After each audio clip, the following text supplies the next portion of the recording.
وعلیکم ورحمۃ اللہ وبرکاتہ۔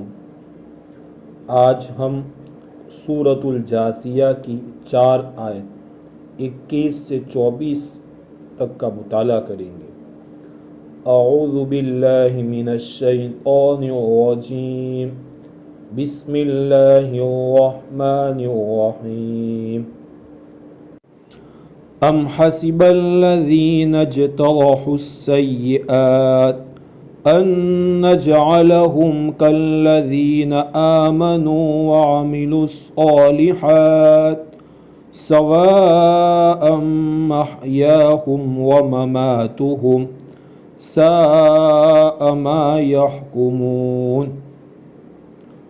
جو لوگ بداعمالیاں کر رہے ہیں، جو لوگ نافرمانیاں کر رہے ہیں، گناہ کر رہے ہیں، گناہوں کا ارتکاب کر رہے ہیں، کیا وہ یہ سمجھ بیٹھے ہیں کہ ہم انہیں اور ایمان لانے والوں اور نیک عمل کرنے والوں کو ایک جیسا کر دیں گے کہ ان کا جینا اور مرنا برابر ہو؟ یہ کیسا برا فیصلہ کر رہے ہیں۔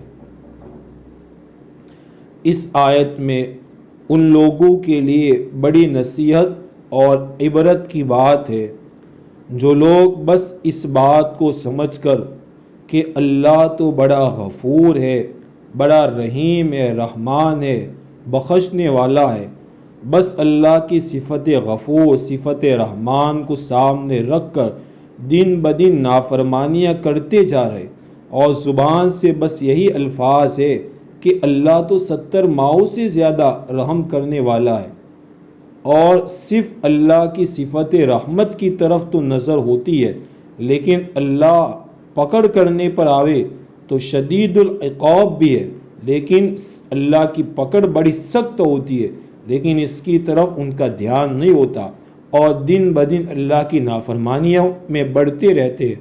تو ایسے لوگوں کے لیے یہ آیت بہت بڑی نصیحت کی بات کر رہی ہے کہ جو لوگ اللہ کی نافرمانی برابر کرتے جا رہے اور یہ سمجھ رہے کہ مرنے کے بعد ہمیں بھی ایسا ہی صلہ اور بدلہ اور انعام ملے جو ایک ایماندار نیک عمل کرنے والا، جائز اور ناجائز کے حدود کا خیال رکھنے والا اور حلال اور حرام کی تمیز کرنے والا شخص، جو زندگی میں ناجائز کیا ہے، جائز کیا ہے، ان چیزوں کو خوب سمجھ کر اپنے آپ کو ناجائز سے بچاتا تھا، اور اس کے مقابلے میں ایک وہ شخص جس کے نزدیک جائز ناجائز کی کوئی تقسیم ہی نہیں تھی، حلال اور حرام کی تمیز ہی نہیں تھی، بس اپنی خواہش کو پورا کرنا ہے، اب اللہ کی نافرمانیاں برابر کرتے جا رہا ہے اور یہ سمجھ رہا ہے کہ مجھے بھی وہ انعام ملے جو ایک ایماندار نیک عمل کرنے والے شخص کو ملتا ہے، تو یہ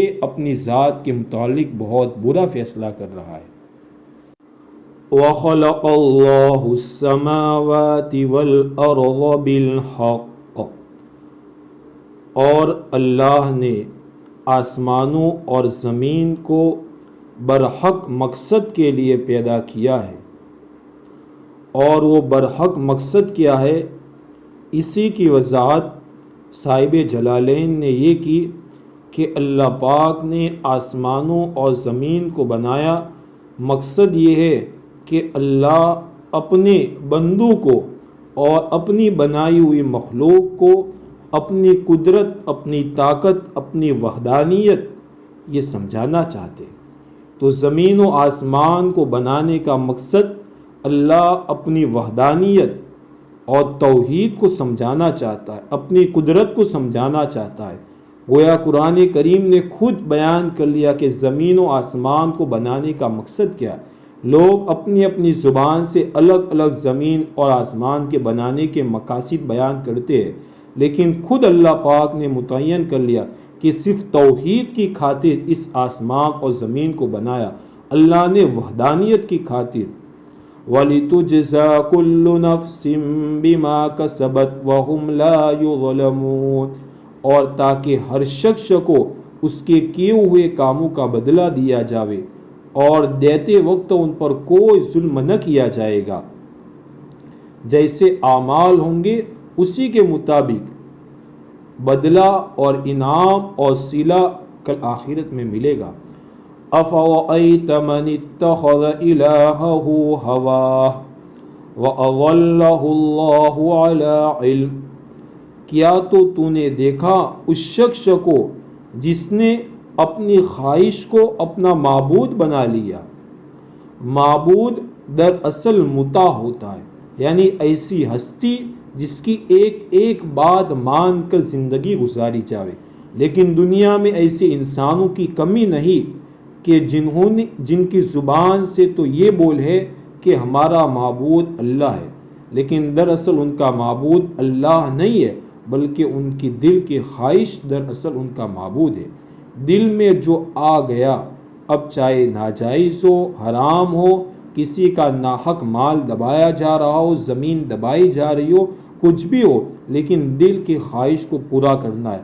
دراصل یہ لوگ چاہے زبان سے کہتے ہیں کہ ہمارا معبود اللہ ہے، لیکن ایسے لوگوں نے اپنے دل کے خواہش کو اپنا معبود بنا رکھا ہے۔ وَأَضَلَّهُ اللَّهُ عَلَىٰ عِلْمٍ، اور اللہ نے اس کو گمراہی میں ڈال دیا علم کے باوجود، جاننے کے باوجود، یعنی جانتا ہے کہ یہ غلط ہے۔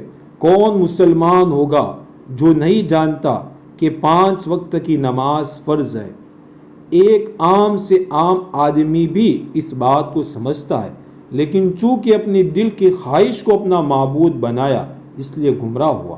کون نہیں جانتا کہ کسی کا مال ناحق کھا جانا اور کسی کی زمین کو ناحق اس کے اوپر قبضہ کر لینا، بہنوں کی میراث نہ دینا، بہنوں کا حق نہ دینا، کون نہیں جانتا کہ ناجائز ہے؟ سب جانتے ہیں، لیکن اس کے باوجود اس گمراہی میں مبتلا ہو گیا، علم کے باوجود کہ اپنے خواہش کو اپنا معبود بنایا۔ کون نہیں جانتا کہ کسی مسلمان کو رسوا اور ذلیل کرنا ایک بہت بڑا گناہ ہے، لیکن اس کے باوجود ہر ایک کو رسوا اور ذلیل کرنے کے پیچھے لوگ لگے ہوئے ہیں۔ کیوں؟ اپنی دل کی خواہش کو اپنا معبود بنا رکھا ہے۔ تو جاننے کے باوجود جب اپنی دل کی خواہش کو اپنا معبود بنایا تو دراصل یہ لوگ گمراہ ہو گئے۔ وَخَتَمَ عَلَىٰ سَمْعِهِ وَقَلْبِهِ، اور مہر لگا دی ان کے کان پر اور ان کے دل پر، وَجَعَلَ عَلَىٰ بَصَرِهِ غِشَاوَةً، اور ان کی آنکھوں پر پردے کر دیے۔ اب کان سے حق بات سننا چاہتا نہیں ہے، اگر کوئی سناتا ہے تو سننے کے لیے تیار نہیں ہے۔ حق بات دل میں اب دستک نہیں دیتی، آواز نہیں دیتی، کیونکہ حق بات قبول کرنے کا اس کے دل کے اندر مادہ ہی نہیں ہے، حق بات قبول کرنا چاہتا ہی نہیں ہے۔ آنکھوں سے دیکھتا ہے کہ یہ غلط ہے، لیکن اس کے باوجود کرتا ہے۔ کیوں؟ کیونکہ اب باطل کو اور دل کی خواہش کو اپنا معبود بنا لیا۔ تو کان، آنکھ، دل، یہ ساری اللہ پاک نے نعمتیں دی تھی، لیکن جب اس کا غلط استعمال ہوا تو اللہ کی طرف سے جو ان میں صلاحیت تھی، وہ صلاحیت کو صحیح استعمال نہ کرنے کی وجہ سے ان چیزوں سے وہ فائدہ نہ اٹھا سکا۔